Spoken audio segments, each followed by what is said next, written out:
This is Samantha Costa coming to you from the George Washington University. Today's campus news segment turns to a topic that's been scurrying around our feet and stirring up quite the conversation. We're talking about the increasing number of rats that's been spotted around the George Washington University's grounds, from Kogan Plaza to the bustling streets near the GW Hospital. It seems these furry critters have made themselves quite at home. But what's behind the sudden surge, and what does it mean for the students, staff, and the university's furry residents?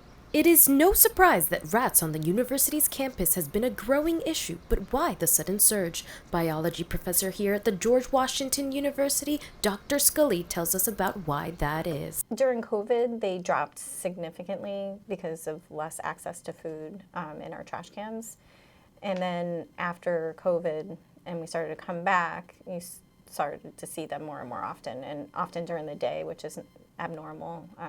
You can see them walking down the street pretty much almost every day. And it's that rodents on the university grounds has become part of the GW experience. While some students remain unfazed, others believe that the school hasn't done their due diligence in tackling the problem. The rats are disgusting. I just don't know how they're getting in the dorms. Like, are there holes? I pay a lot of money for tuition. You can fix the holes. I know you can. It's something normal to see. You need to get used to them. We're living in their world and they're not living in ours. And while a student-run Instagram account at GWU Rats makes light of the crisis by posting rat sightings, Dr. Scully has some suggestions on what students can do to alleviate the problem. One thing that students could do is compost, which we have composting every day on campus that you could go to in Kogan Plaza. That would really help reduce the amount of food access, which would reduce the population growth by a lot.